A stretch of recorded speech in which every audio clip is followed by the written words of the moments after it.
Bonjour à tous et bienvenue dans la 3e année de Fresh News. Pour ceux qui nous découvrent sur Big Geek, enchanté, asseyez-vous, vous allez voir, ça va très bien se passer. Et pour tous ceux qui n'ont toujours rien compris après une semaine de teasing, on va tout vous expliquer. Nous sommes le lundi 2 septembre 2013, c'est la rentrée, prends ton cartable, on a du boulot, c'est parti. This is funky fresh. This is funky fresh.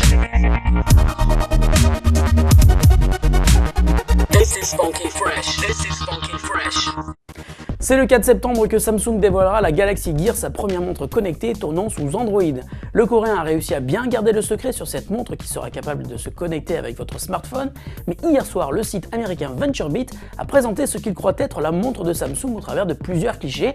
Si l'on ne sait toujours pas ce qu'il sera exactement possible de faire avec, on sait en revanche à quoi la montre devrait ressembler.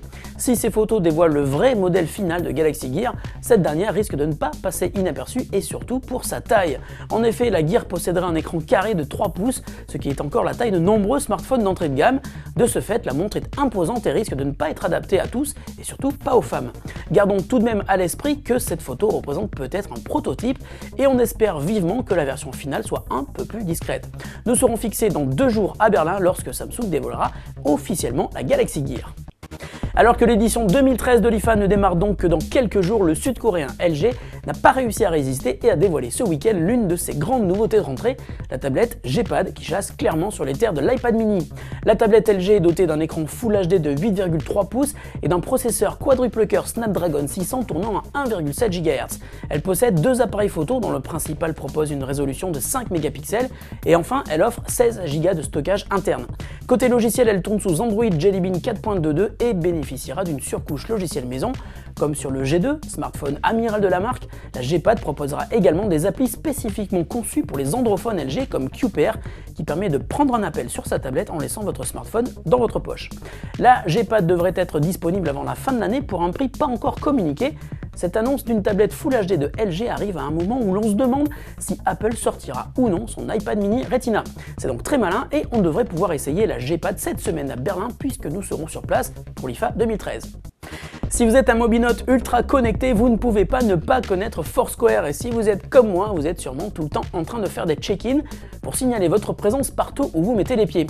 Foursquare revendique aujourd'hui 30 millions d'utilisateurs et commence à sérieusement intéresser de grandes marques comme American Express qui est d'ailleurs un partenaire historique de la startup, mais c'est surtout avec Microsoft, dirigé pour encore quelques mois par Steve Ballmer, que les discussions seraient les plus avancées en vue d'une prise de participation majeure dans Foursquare par Microsoft qui, même si elle ne génère que 2 millions de dollars de chiffre d'affaires par an, est tout de même valorisée à 600 millions de dollars, ce chiffre datant de 2011.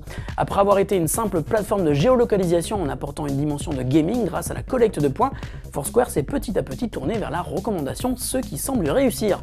C'est donc l'immense base de données de points d'intérêt qui intéresse Microsoft et ce afin de les intégrer dans Bing, son moteur de recherche. Affaire à suivre. La question du jour est un peu exceptionnelle puisqu'elle nous concerne directement. Si vous avez bien suivi nos émissions, vous avez pu découvrir notre phase de teasing qui s'est concrétisée toute la semaine dernière par une petite web-série intitulée L'affaire du 2 septembre. Et donc, pour répondre à la question, mais que va-t-il se passer le 2 septembre, c'est-à-dire aujourd'hui? Voici donc la réponse dans une vidéo d'1 minute 30, mais avant cela, nous allons, comme prévu, vous faire gagner le cartable de la rentrée. Et pour savoir ce qu'il contient, je vous invite à regarder notre petite web-série. Vous risquez en plus de bien rigoler d'ailleurs. Pour cela, rendez-vous sur la chaîne YouTube de Game Report FR. Voilà. Pour la gagner, il vous faut partager cette vidéo, celle que vous êtes en train de regarder sur Twitter, et surtout n'oubliez pas d'y mettre le hashtag #BonjourBigGeek. Un tirage au sort sera effectué sur Twitter demain à 10 h. Et maintenant, voici l'explication sur tout ce qui change à partir d'aujourd'hui. Salut à tous et à demain pour de nouvelles news de la planète high-tech. Ça fait 3 ans qu'on le lit. Bonjour à tous, vous connaissez sans doute Big Geek, site incontournable d'actu geek et high-tech. Il est en place depuis maintenant 7 ans et vous connaissez peut-être également Fresh News et Gamer Express, nos 2 émissions quotidiennes d'actu high-tech et jeux vidéo produites par Upton Prod.